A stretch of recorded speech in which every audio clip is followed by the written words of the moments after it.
안녕하세요. 저는 서울 관악구에 살고 있는 30대 후반의 미혼 여성입니다.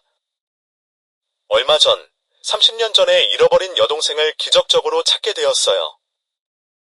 그날의 일을 떠올리면 아직도 가슴이 두근거립니다.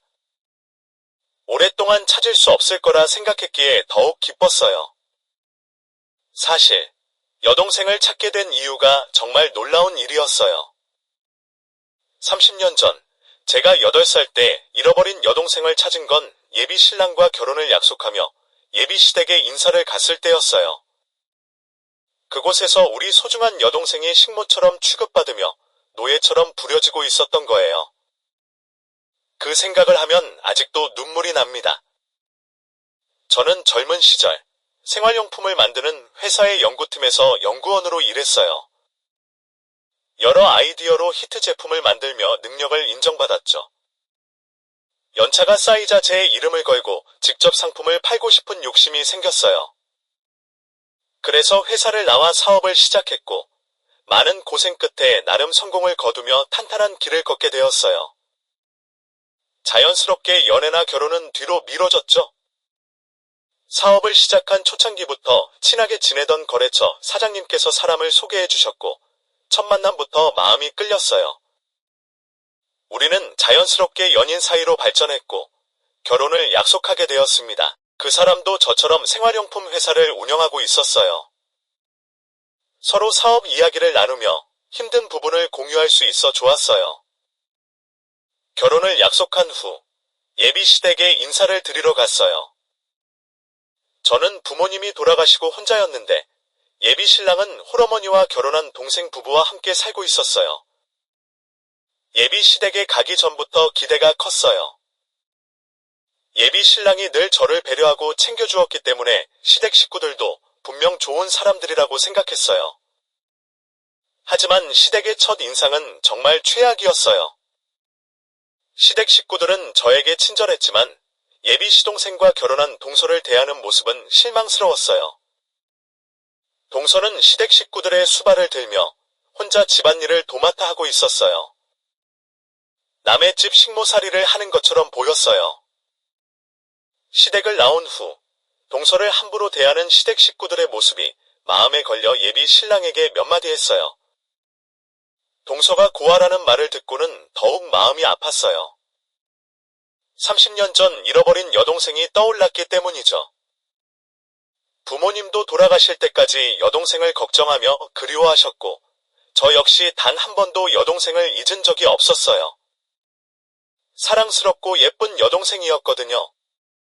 그래서 동서에게 더욱 마음이 끌렸어요. 예비 시댁 식구들이 동서를 함부로 대하는 모습은 정말 아닌 것 같았어요.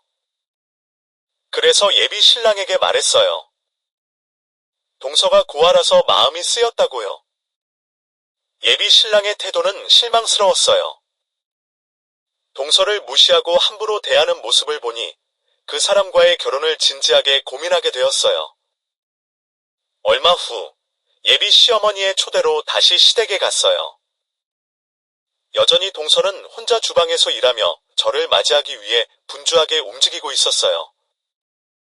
시댁 식구들은 동서를 도와주기는커녕 좀 부리듯하며 쉬고 있었어요. 그래서 저라도 동서를 도와주기 위해 팔을 걷어붙였어요.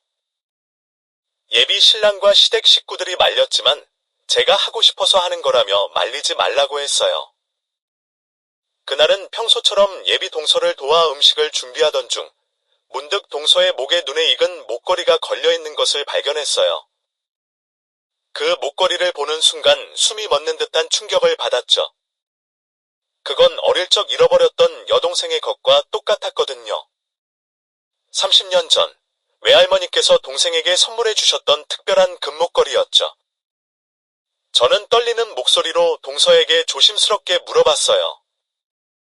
동서, 미안한데 그 목걸이 어디서 난 거야? 동서는 편안하게 대답했죠. 아, 이 목걸이요? 형님이 마음에 드신 거예요. 동서가 말하는 순간 저는 머릿속이 복잡해졌어요. 혹시 어릴 적 기억나는 건 없어? 가족을 찾을 수 있는 그런 것들 말이야. 동서는 잠시 생각하더니 말했어요. 저도 가족을 찾고 싶어서 생각해봤는데 특별한 기억은 없어요. 그냥 어릴 때 붕어빵을 좋아해서 언니가 겨울마다 사줬던 기억은 나요? 얼굴은 기억이 안 나지만 언니 이름은 민수였던 것 같아요. 그 말을 듣고 저는 눈물을 참을 수 없었어요. 제 여동생도 그 기억을 아직 간직하고 있었다니. 그러나 모든 것이 확실해질 때까지 저는 조용히 지켜보기로 했어요. 만약 동서가 제 동생이 아닐 경우 더 큰 상처를 줄 수 있으니까요. 그리고 예비 시댁에서의 일상은 점점 더 힘들어졌어요. 특히 예비 시어머니의 동서 괴롭힘은 심해졌고 저는 그 상황을 지켜보는 것이 힘들었어요. 어느 날 간장을 사러 나갔다가 돌아온 순간 저는 충격적인 장면을 목격했어요. 예비 시댁 식구들이 동서를 몰아세우며 무차별적으로 괴롭히고 있었죠. 동서는 그저 울면서 죄송하다고 말할 뿐이었어요. 그들이 동서를 향해 쏟아낸 말들은 너무도 잔인했어요. 넌 대체 뭐하는 애야? 능력도 없으면서 우리 집에 붙어 살고 있는 거 알아? 제발 정신 좀 차려. 동서는 아무 말도 하지 못한 채 그 모든 비난을 묵묵히 받아들였어요. 저는 더 이상 참을 수 없었어요. 동서가 제 여동생일지도 모른다는 생각에 그녀를 지켜야겠다는 강한 의지가 들었죠. 앞으로 어떤 일이 있든 동서를 보호하기로 결심했어요. 예비 시어머니가 동서에게 무리하게 마트 알바를 하라고 강요하며 월급을 전부 가져가라는 지시를 내린 날, 저는 참을 수 없는 분노를 느꼈습니다. 동서가 무릎을 다쳐 병원에서도 무리하지 말라고 했는데 그들은 그런 동서를 전혀 배려하지 않았습니다. 그날 밤, 저는 동서가 제 여동생일지도 모른다는 확신에 가까워졌습니다. 며칠 후, 저는 다시 예비 시댁을 방문했습니다. 동서가 혼자 집안일을 하고 있을 때 예비 시어머니가 국이 다 식었잖아. 당장 다시 떠와. 라며 동서의 얼굴에 국을 끼얹는 모습을 목격했어요. 그 순간 저는 참을 수 없는 분노에 눈앞이 깜깜해졌습니다. 예비 시댁 식구들이 동서를 노예처럼 부려먹는 모습에 치가 떨렸죠. 모두가 식사를 마친 후 동서는 남은 반찬으로 겨우 끼니를 때웠습니다. 저는 그런 동서를 보고 울컥하는 감정을 참기 어려웠습니다. 동서, 왜 복숭아 안 먹어? 달고 맛있는데 라고 물었더니 동서는 제가 복숭아 알레르기가 있어서 먹으면 두드러기가 나요 라고 대답했어요. 그 순간 저는 동서가 제 여동생임을 확신하게 되었습니다. 제 여동생도 복숭아 알레르기가 있었거든요. 다음 날 저는 동서에게 전화를 걸었습니다. 동서, 혹시 어머니나 서방님 계셔? 라고 물었고 동서는 아니요. 어머니는 친구 만나러 나가셨고 그이는 출근했어요. 라고 답했어요. 저는 진지하게 말했습니다. 동서, 사실 내가 동서의 친언니야. 동서는 깜짝 놀라며 물었어요. 형님이 제 친언니라니요? 무슨 말씀이세요? 저는 설명을 이어갔습니다. 내가 어렸을 때 여동생이 하나 있었거든. 근데 그 애가 어느 날 갑자기 사라졌어. 그 애도 동서가 하고 있는 똑같은 목걸이를 하고 있었어. 겨울마다 언니가 붕어빵 사줬다는 기억도 내가 동생에게 그랬었거든. 그리고 그 애도 복숭아 알레르기가 있었어. 동서는 충격을 받은 듯 입을 다물었습니다. 민수 언니? 정말 언니였어요? 저는 동서를 꼭 안아주며 눈물을 흘렸습니다. 그래, 민정아. 이제야 우리가 만났네. 오랜 시간 찾았어. 그 순간 우리는 다시 만난 가족임을 깨달았습니다. 이제 우리는 함께 이겨내고 서로를 지켜줄 수 있을 것입니다. 동서는 더 이상 혼자가 아니었고 우리는 가족으로서 함께 살아갈 것입니다. 동서와 전화통화를 하며 저는 동생이 사실 제 친동생 민정이라는 것을 확인할 수 있었습니다. 민정아, 내가 바로 내 언니야. 라는 말의 동서는 정말로 민수 언니야? 언니가 내 언니 맞아? 내 이름이 민정이고 우라며 놀라움을 감추지 못했습니다. 우리는 한동안 아무 말도 하지 못한 채 핸드폰을 붙잡고 울기만 했습니다. 그리고 그간의 이야기들을 나누었죠. 동생이 오해하고 있을까봐 동생을 버린 게 아니라 잃어버린 거라는 것을 몇 번이나 설명해 주었습니다. 또한 동생을 찾기 위해 가족들이 얼마나 열심히 노력했는지도 말해 주었습니다. 제가 어쩔 수 없이 돌아가신 부모님 이야기를 꺼내자 동생은 많이 아쉬워했지만 생각보다 덤덤하게 받아들였습니다. 동생은 자기가 누구인지, 부모님이 누구인지 알게 되어 감사하다고 했고, 우리는 서로 떨어져 사는 동안 어떻게 살아왔는지 그간 풀지 못했던 이야기를 나누었습니다. 동생이 쉬는 날, 우리는 마트 알바가 끝난 후 밖에서 따로 만나기로 했습니다. 동생에게 예비시댁 식구들에게 이 모든 사실을 비밀로 하라고 당부하면서요. 마침내 저희 집에서 동생과 만날 수 있었습니다. 비록 지금은 부모님이 안 계시지만 동생과의 추억이 깃든 그곳에서 이야기를 나누고 싶었습니다. 동생이 살던 방은 변하지 않고 그대로였어요. 그 방을 보여주며 저는 민정아, 정말 미안해. 언니가 우리 민정이를 너무 늦게 찾았어 라고 말했습니다. 그러자 동생은 언니, 괜찮아. 나는 지금 너무 행복해. 이렇게라도 가족들을 찾고 언니를 다시 만날 수 있어서 라고 대답했습니다. 그날 저녁, 우리는 오랜만에 따뜻한 밥을 함께 먹으며 여러 이야기를 나누었습니다. 그러나 아쉬운 작별의 시간이 다가왔고 저는 동생에게 중요한 말을 꺼냈습니다. 민정아, 그 집에서 나오자. 이제 언니가 민정이 인생 책임져 줄게. 언니만 믿어. 동생은 놀란 표정으로 물었습니다. 언니, 정말 그래도 돼? 나 앞으로 언니랑 살아도 되는 거야. 저는 단호하게 말했습니다. 당연하지. 민정이네 진짜 집은 바로 여기야. 앞으로 언니가 하자는 대로 해. 언니가 전부 알아서 할 테니까. 동생은 예비시댁 식구들이 자신을 괴롭히고 있다는 사실을 밝혔습니다. 결혼 전까지는 그들이 다정하게 대했으나 동생이 병으로 일을 그만두자마자 태도가 돌변했다고 했습니다. 저는 그럼 차라리 이혼하지 그랬어? 라고 물었습니다. 동생은 눈물을 삼키며 정말로 오갈 곳이 없어서 참고 살았어.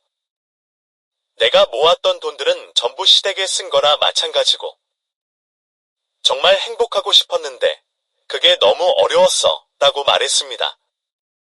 저는 그 마음이 이해되었습니다. 어린 시절 가족과 떨어져 홀로 살아온 동생이 가족이라는 이름의 무게에 얼마나 절박했을지 알 수 있었기 때문입니다. 저는 동생에게 증거를 수집하는 동안 예비시댁 식구들에게 들키지 않도록 조심하라고 당부했습니다. 동생이 마트에서 번 월급을 착취한 시모의 은행 계좌와 예비시댁에서 당한 모욕을 모두 기록하게 했습니다. 그러던 어느 날 동생에게 갑작스러운 전화가 걸려왔습니다. 언니, 나 좀 살려줘. 다급한 동생의 목소리와 함께 뒤에서 고래고래 소리 지르는 예비시모의 목소리와 물건이 깨지는 소리가 들려왔습니다. 저는 곧바로 예비시댁으로 달려갔습니다. 집에 도착해보니 동생의 몰골은 말이 아니었습니다. 예비시모에게 맞았는지 동생의 머리가 헝클어져 있었습니다. 여러분, 제가 드디어 터뜨렸습니다. 그동안 숨겨왔던 비밀과 함께 동생을 위해 모든 걸 드러내기로 했어요. 얼마 전 예비 시어머니가 제 동생에게 손찌검을 하셨어요. 예비 신랑과 시동생 놈은 그저 지켜보고만 있었죠. 그때 제가 늦은 밤에 그 집에 갔는데 예비 시어머니가 말하셨어요. 동생이 요즘 말을 안 들어서 혼내주고 있었다. 넌 신경 쓰지 말아라. 예비 신랑도 맞아. 엄마 말이 맞아. 넌 여기에 신경 쓰지 마. 라고 하더라고요. 저는 참을 수가 없었어요. 그동안 참아왔던 걸 꺼냈죠. 당신들이 내 동생한테 이게 무슨 짓이야?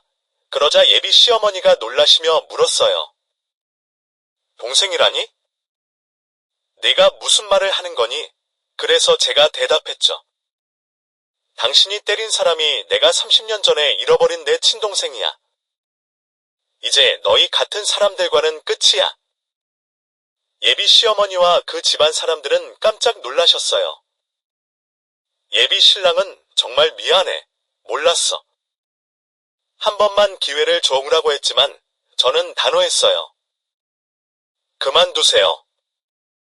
오늘부로 제 동생이 당신 집사람 아니니까.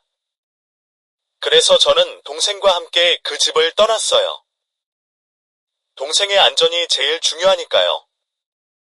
며칠 후, 저는 회사로 그들을 불렀습니다. 마지막으로 이야기를 끝내기 위해서였죠. 예비 시어머니는 내가 잘못했어. 다시 돌아와줘라고 하셨고, 예비 신랑도 정말 미안해. 다시 시작해보자라고 했어요. 하지만 저는 그 말을 듣고 이렇게 말했어요. 다시 시작할 거야. 하지만 너희랑은 아니야. 내 동생과 나, 둘이서 다시 시작할 거야. 결국 저는 예비 신랑과의 결혼을 없었던 일로 만들었어요. 그리고 예비 시동생 놈과 제 동생을 이혼시켰죠. 저는 그들이 제 동생에게 준 상처에 대해 위자료를 전부 받아냈습니다. 그리고 마지막으로 예비 시어머니에게 한마디 했어요.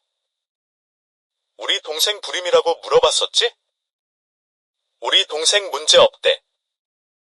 문제는 내 아들이야. 더 늦기 전에 병원 가봐. 그 후로 그 집안은 완전히 무너졌어요. 예비 신랑의 회사는 망하고 그들은 빚쟁이들에게 시달리며 살고 있어요.